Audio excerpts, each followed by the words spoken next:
last week I was at the Workers' Party manifesto launch, and all these candidates who are running for Parliament for the Workers' Party, George was recording these little videos on iPhones for them to put out on social media, and he just winged it. He did just what I'm doing now. He just winged it. He didn't plan anything and just hit it. And it's like, he's really good at that. I was joking to his agent, who's a chap who owns a car dealership, Imtiaz. He's not the most politically savvy, but he's a good lad, Imtiaz. He's all right. He says he's new to this. He's someone who's decided to do something about what's going on, and it's like he's stuck his neck out. He's risked his business. He's risked his reputation. He's stuck his neck out. It's not so easy to go against the Labour Party in Rochdale, you know. You risk a lot. But times have changed, and times are changing rapidly. And I was joking to him, I says, you know, if things don't turn out well for George, you'd do well to offer him a job selling cars. It's like, what? I says, yeah, and if you looking further down the line, it's like, start the QVC channel going again. It's like George is the best natural salesman I've ever come across. He's fantastic. So we were having a bit of a laugh about that. And then talking to George is young. He's got quite a few sort of, let's say, more well-heeled, university-educated, sort of young activists who travelled from all over the country to be at that conference. And I was putting it to them, I was drilling it into them. I'm like, you've got to point out how the Labour Party will do anything to avoid a fair fight. It's like, you point it out. Make that your slogan. These guys will do anything to avoid a fair fight. They won't take George on, they won't take you on, they'll pretend you don't exist, and all they'll do is call your names and tell lies about you. Use that to your advantage. When it happens, point to it and say, they'll do anything to avoid a fair fight. And then I've been repeating that rhetoric myself on Twitter, and I've been like retweeted by Mr. Galloway. So every time I go on Twitter, I get like 150 notifications where the rhetoric sticks. It's a good line. It's a good thing to point to. This is apple juice. I've not become a Janist. Go and look at what a Janist is. But it strikes me, it's like all parts of the Uniparty, Starmer, Sunak, all the clowns who are going to inherit power. Clowns. People who were all on side over COVID, they were all on the same side. They're all on the same side about Israel. They're all on the same side about Ukraine. It's like they've all rounded this week on Nigel Farage. Now, Nigel Farage has told a few words of truth about Ukraine, and to know a few words of truth about Ukraine, you only have to have a memory that, you know, goes back further than a few years. To know that it's a matter of the mainstream media and their government have completely changed their opinions on what the Ukraine situation is in the last couple of years. You got honesty from The Guardian 8 years ago about what was going on in Ukraine. Seriously, you would have done. But now they're pretending that something else has happened and have created this good versus evil simplified narrative because it better suits their needs. So they've rewritten history like it's 1984. There's no opposition. There's no interest in coming to a settlement. The only way that war ends is with a negotiated settlement. It's the only way any war ends. So you can either have a war that lasts 100 years or you can have a negotiated settlement and peace. The people who stand in the way of a negotiated settlement in Ukraine are Joe Biden, Rishi Sunak, Keir Starmer, Macron. Macron's soon to be gone, Rishi Sunak soon to be gone, but we'll still have probably Biden for a few months, enough to make a load of problems. Have you seen them treaties that they've signed? International treaties have been signed between the United States and Ukraine. The United States treaty is a 50-year pledge to aid Ukraine in defence. The British have made a 100-year pledge. An international treaty, the highest form of law. You can't just walk away from that. International treaty is the highest form of law.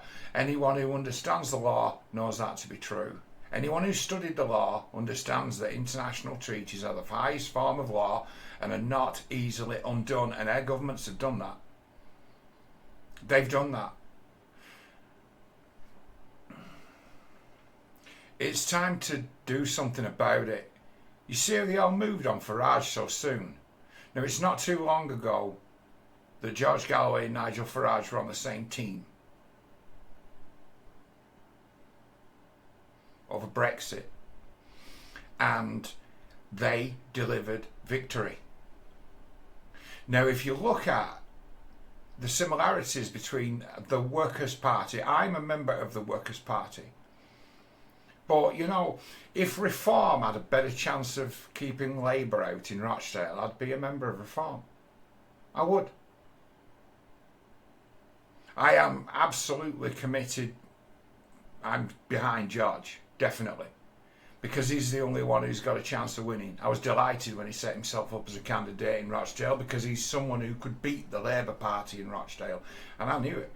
I've known it for years, that none of these idiots around here would be able to live with him, and they can't. They've gone out of their way to avoid him. I read smears today on social media, Labour supporters saying that they saw with their own eyes George Galloway handing out money to people in a certain neighbourhood in Rochdale to guarantee their votes. He was handing out £10 notes to secure votes. This is what somebody said they saw with their own eyes.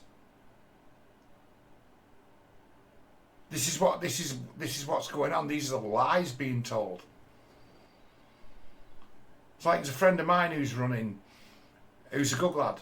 He wants to hold the council accountable, and he's had enough of that, this gangster politics run by the Labour Party, this sectarian politics they're running. Sectarian. Forget the white vote. Play up to the Muslims.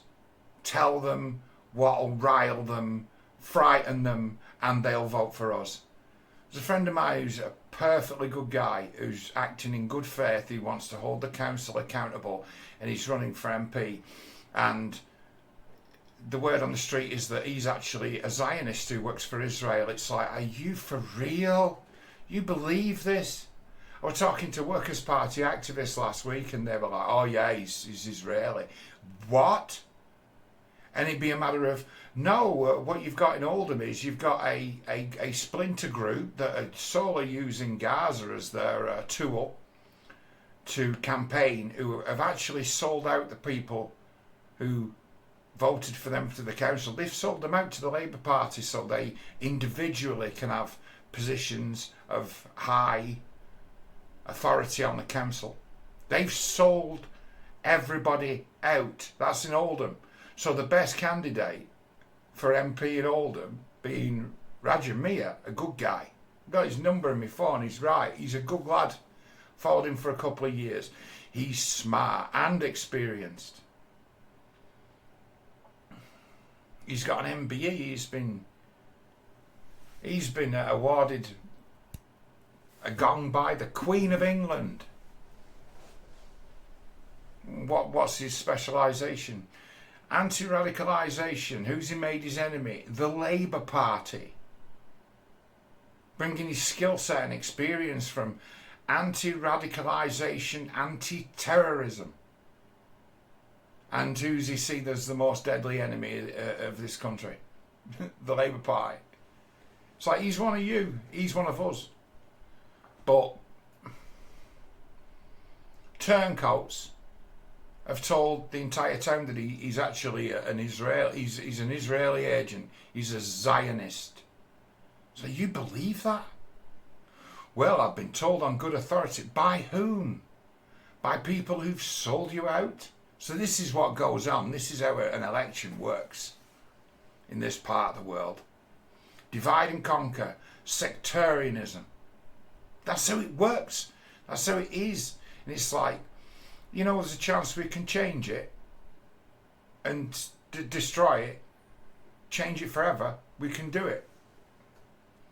What would it take? We have to put the Brexit team back together.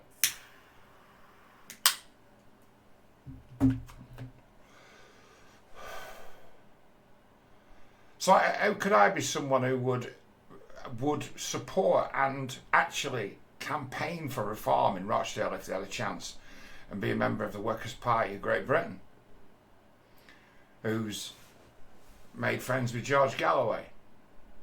How's that even a thing? Think about it. We're on the same side. We face the same enemy, the Uni Party. Just wrote to George. George, you've probably got Nigel Farage's phone number. Have you thought about giving him a ring? It'd take balls, and it's risky.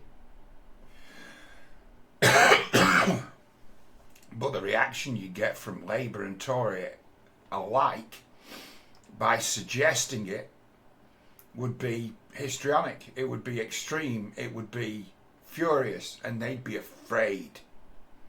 The reaction would swing the election. Get these bastards out. They're putting us on a path to ruin. Between net zero and perpetual war in Europe, just think of it when they get in the Labour Party. They'll make it a crime to talk about either, while they use these two mechanisms to destroy us with armies of fanatics. Armies of fanatics working for the government. Mentioned it the other day. Hope not hate.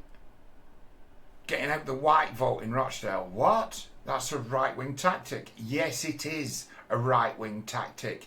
It's an extreme right-wing tactic being employed by the Labour Party through a proxy that's actually receiving millions of pounds a year in taxpayers' money. The Tories, the Tory government, pays for hope not hate. To witch hunt on behalf of the Labour Party. How's that even a thing? How's that even a thing? If that's what you're up against, the only way to take it down is with a similar right and left wing alliance of people who be like, you know, we're pretty different, but in a lot of ways we're similar. All the moral conservatives find their way to the Workers' Party. Moral conservatives, people who believe in what's right and wrong. All the moral conservatives find their way to the Workers' Party or Reform. The natural allies in a big tent party. No more diverse than the modern Labour Party, or, you know, not the modern Labour Party. The modern Labour Party have ejected the old left. The old left were moral conservatives. The old left were actually more conservative than the Tories. Believe it or not. We're all on the same side. So, differences aside, you know that the Workers' Party have got the same policy on immigration as Reform. Did you know that? You know, there's very little socialist about. They call themselves socialists. It's like me and George Galloway have this joke. It's been going for a while since we first met, and it's like, I think he's a moral conservative who's got more in common than Peter Hitchens than he has with any man of the left. I say I'm a moral conservative. I'm a natural conservative. Human beings are naturally conservative, if you ask me.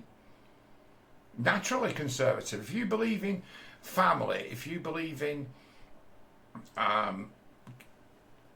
looking out for the kids, if you believe in decent education, if you believe in good public services that aren't a waste of money, if you don't like bureaucracy where most of the people who are working for you are there to simply enforce rules that need really not exist, if you believe in that, it's like you're a conservative. Just that the Conservative Party are not conservative. The Labour Party no longer speak for the working man. So they're just the same. They're just the same. They're all like liberals. They're all modern liberals in some regards. Trotskyists, communists. And they're all on the same side. Just pass the baton to the next runner in the race. That's all they're doing, and we can see it. It's obvious. The way that they all turned on Farage for telling a word of truth about Ukraine demonstrates it. Be brave, be bold. Even if the offer's rejected, the possibility that the Workers' Party and the Reform Party could find common cause would frighten the Uniparty to death, and they would both come out together in lockstep against it, looking to put it down, looking to destroy it, looking to smear it out of existence, or even looking to ignore it. And then you'd know. Then it'd become clear for everyone to see just who's in charge. It's like the Green Party. Have you seen the incredible amount of power that the Green Party have got? I think they've got one MP, or the most MPs they've ever had. One. Yet they get to steer policy. How does that work? Well, it does. They're fanatics. They're fanatics like Jehovah's Witnesses who see everything in the world as a sign that this is the end. Just like Jehovah's Witnesses do. As equally brainwashed. They're a religious cult, yet they write policy. Fanatic organisations like Stonewall write policy for a conservative government, and will continue to do so under Labour. It's not that difficult to work out what needs to be done. Simple. Where the Workers' Party have got a chance of winning, vote for the Workers' Party. Supporters of a Workers' Party or independents, where they see Reform have a chance of winning, vote for Reform. And just do it straight up publicly, in the same way as those twat Labour candidates are banding around a website that's saying how to tactically vote to beat Conservative, and wise Alex shit like in Rochdale vote Labour, in Middleton and Haywood vote Labour. It's like, oh right, okay, yeah, it kind of works out good for you guys, doesn't it? Weak candidates who won't face public question will not debate their opponents, but will say, we need to get rid of the Tories. Look at the mess they've made. A mess. Every step of the mess, every decision made, from COVID to the Ukraine war and the response to it. Labour supported all of these moves. We haven't had an opposition party for years. They sing from the same song sheet. The few genuine Conservatives out there are pariahs in the Conservative Party. Pariahs. The true men and women of the left have been drummed out of the Labour Party years ago. They're more, let's say, fanciful, utopian, socialist sort of bastions. Most of them have been kicked out. So what's left? To play the same game as they're playing on us against them. I knew us is, and we knew they are.